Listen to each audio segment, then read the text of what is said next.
Hoje nós vamos falar de outra cura de Jesus, muito importante. É a cura do homem da mão mirrada. O que é a mão mirrada? A mão mirrada é uma mão seca, uma mão que não tem movimento.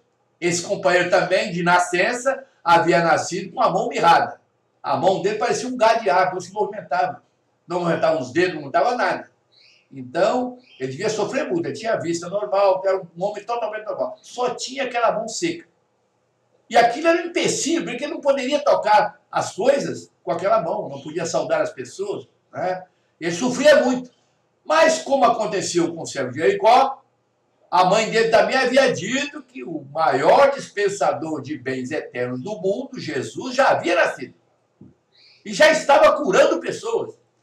E que quando passasse pela sua pequena vila, se ele estivesse no início da vila, lá no início da vila, na frente, aonde Jesus certamente iria passar, Jesus iria curá-lo, ia curar a sua mão. Então pediu a sua mãe que o preparasse para esse grande dia. Chegou o grande dia, ele também foi colocado à frente lá da entrada da cidade, sentado numa cadeirinha, bem arrumadinho, também decorou várias frases para falar com Jesus, e aguardou a presença do nosso querido mestre. Aproximadamente às 11 horas da manhã, Jesus surge na entrada da cidade, à frente de uma pequena multidão. E ele, então, preparou-se para falar. Quando Jesus chega frente a frente com ele, Jesus fez algo. Engraçado que Jesus já sabia que ele estava ali. Não é interessante. Os pensamentos da mãe dele e dele em relação a Jesus fez com que o nosso querido mestre soubesse que ele estava ali. Jesus poderia ter passado direto, mas não passou. Jesus fez algo e ficou frente a frente com aquele companheiro que tinha a sua mão mirrada. E aí, como aconteceu com o servo de Jericó, ele também não conseguiu falar nada, ficou mudo, totalmente mudo. E Jesus tomou a iniciativa, fez uma pergunta a ele, né? Ou melhor, não foi uma pergunta, Jesus deu uma ordem para ele. A pergunta foi para o servo de Jericó: o que queres que eu faça? No caso do homem da mão mirrada, foi uma ordem: estenda a sua mão. Jesus ordenou que ele estendesse a sua mão, a mão mirrada. E ele estendeu a mão mirrada e ela estava curada. É algo maravilhoso. É maravilhoso entender que Jesus deu uma ordem para curar: estenda a sua mão. Ele estendeu e ela estava curada. Mas aí vem uma outra frase que as pessoas não deram importância na época e continuam não dando importância, continuam não dando. Vai e não peques mais, disse Jesus. Vai e não peques mais. O que quer dizer isso? Não volte a cometer os atos que cometeu no passado e que fizeram que você nascesse com essa mão mirrada. É como se Jesus dissesse no fundo do coração daquele companheiro agora curado: você não veio ou não nasceu com essa mão mirrada à toa. Não foi um castigo divino. Não foi uma imposição de Deus. Foi uma atração. Você atraiu essa mão mirrada. No passado, você não sabe, mas eu sei, Jesus sabia. Você usou essa mão de uma forma indébita, de uma forma perniciosa, de uma forma maliciosa. Você usou essa mão com ódio, com rancor, com ressentimento contra os seus semelhantes, e por isso ela veio seca. Para lembrar você, né? É como se Jesus estivesse, eu estou dizendo aqui, o que Jesus teria dito. Essa mão mirrada é para lembrar a você que as nossas mãos são antenas vivas, que vão mostrar do outro lado da vida o uso que fazemos dela. Não podemos usar as nossas mãos para tassalhar a vida dos outros, para matar os outros, para roubar os outros, para excomungar os outros, para agredir os outros. As nossas mãos são antenas vivas e precisam ter um toque de leveza, um toque de compaixão, um toque de renúncia, um toque de amor. É para isso que foram feitas as mãos. Hoje, na nossa doutrina espírita, na doutrina do Consolador, usamos as mãos para aplicar os passos. O que é um passe magnético? É a imposição das mãos. Nós impomos as mãos e desejamos ardentemente que aquele companheiro ou aquela companheira se cure. O milagre do passe, se é que existe milagre, não existe. Mas é a eficácia do passe. Não está se ele é longitudinal, se ele é horizontal, se ele é com a mão só, se ele é passado com as duas mãos. Não. A eficácia do passe está no pensamento, está no sentimento. Impõe as mãos sobre o enfermo e deseja ardentemente que ele se cure. E esse seu desejo de curar faz com que as suas mãos fiquem irradiantes. Elas se irradiam de energias. E você transmite esses fluidos energéticos para a pessoa que está sofrendo. Eu já curei muitas pessoas com passes. A minha mãe, quando era pequena, ela dizia que era uma reza, mas era um passe. Ela colocava as mãos sobre a minha testa, minha fronte. Eu tinha uma dor de barriga que não passava, tinha uma asma que não passava, e ela me curava através da imposição das mãos. As mãos da vovó Geralda, a minha queridíssima mamãe, me curava. Balsamizava a minha asma, que era terrível. A noite toda eu não dormia. E a minha mãe punha as mãos e eu dormia serenamente. Mãos abençoadas, as mãos da vovó Geralda, minha querida mãe.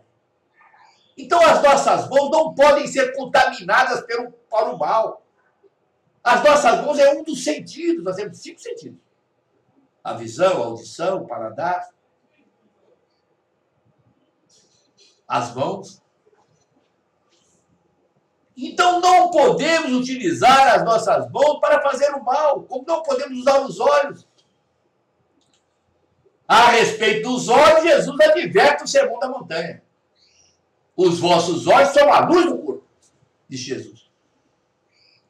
Mas se essa luz for trevas, todo o corpo estará em trevas, diz Jesus. O mesmo com as mãos. As nossas mãos são a luz do corpo.